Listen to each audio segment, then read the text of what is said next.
ছোট পর্দা থেকে শুরু করে বলিউড দুই অঙ্গনে নিজের শক্ত অবস্থান তৈরি করেছেন বাঙালি অভিনেত্রী মৌনি রায়। অভিনয়, গ্ল্যামার ও নাচের দক্ষতায় দর্শকদের হৃদয়ে জায়গা করে নেওয়া এই অভিনেত্রী এবার আলোচনায় তার ব্যক্তিগত জীবন নিয়ে। ভালোবেসে ব্যবসায়ী ও ব্যাংকার সুরাজ নাম্বিয়ার সঙ্গে ঘর বেঁধেছিলেন তিনি। তবে বিয়ের 4 বছরের মাথায় তাদের দাম্পত্য সম্পর্কে ভাঙনের গুঞ্জন ছড়িয়েছে সামাজিক যোগাযোগ মাধ্যম জুড়ে।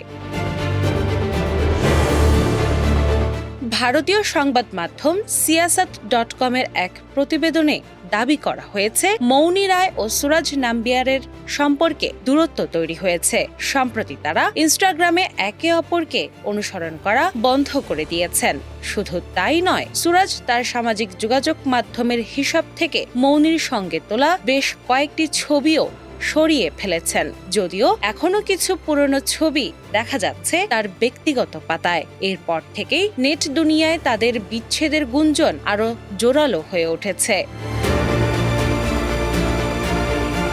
যদিও এই বিষয়ে এখন পর্যন্ত প্রকাশ্যে কোনো মন্তব্য করেননি মৌনি কিংবা সুরাজ। নীরব রয়েছেন অভিনেত্রীর ঘনিষ্ঠজন ও তার দলও। ফলে এই সম্পর্ক ভাঙনের খবর সত্য নাকি সাময়িক দূরত্ব তা নিয়ে ভক্তদের কৌতূহল আরও বেড়েছে। সামাজিক যোগাযোগ মাধ্যমে ইতোমধ্যে বিষয়টি নিয়ে নানা আলোচনা শুরু হয়েছে। করোনা মহামারীর সময় দুবাইয়ে আটকে পড়েছিলেন মৌনি রায়। সেই সময়ই সুরাজ নাম্বিয়ারের সঙ্গে তার ঘনিষ্ঠতা বাড়ে। পেশায় ব্যাংকার সুরাজের সঙ্গে বন্ধুত্ব থেকে শুরু হয় তাদের সম্পর্ক, যা পরে প্রেমে রূপ নেয়।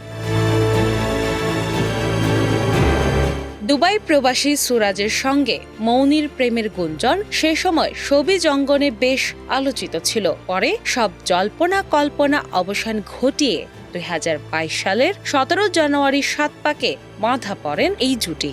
বিয়ের ছবি ও ভিডিও সামাজিক যোগাযোগ মাধ্যমে ব্যাপক সাড়া ফেলেছিল। অভিনয় জীবনের শুরুতে টেলিভিশন ধারাবাহিকের মাধ্যমে পরিচিতি পান মৌনি রায়। ছোট পর্দায় জনপ্রিয়তা পাওয়ার পর বড় পর্দায় পা রাখেন তিনি। গোল্ড সিনেমায় অক্ষয় কুমারের বিপরীতে অভিনয় করে চলচ্চিত্রে অভিষেক ঘটে তার। এরপর কেজিএফ চ্যাপ্টার 1 সিনেমার জনপ্রিয় গালে গালি গানে পারফর্ম করে নতুন করে আলোচনায় আসেন এই অভিনেত্রী। এরপর একে একে Romeo Akbar Walter, made in China, Brahmastra part 1 শিভা এবং ব্ল্যাকআউট সহ বেশ কয়েকটি সিনেমায় অভিনয় করেন মৌনি রায়। অভিনয়ের পাশাপাশি তার নাচ ও গ্ল্যামারও দর্শকদের কাছে বিশেষ জনপ্রিয়তা পেয়েছে। সবশেষে নির্মাতা ফারুক কবির পরিচালিত থ্রিলার ধর্মী ওয়েব ধারাবাহিক সালাকারে দেখা গেছে মৌনি রায়কে। ধারাবাহিকটি গত বছরের 8 আগস্ট অনলাইন বিনোদন মাধ্যম জিও হটস্টারে মুক্তি পায়। অভিনয় জীবনে ব্যস্ত সময় পার করলেও এখন ব্যক্তিগত জীবনের এই বিচ্ছেদ গুঞ্জনই যেন তাকে নতুন করে আলোচনার কেন্দ্রবিন্দুতে নিয়ে এসেছে। ডেস্ক রিপোর্ট, বাংলা বাজার পত্রিকা।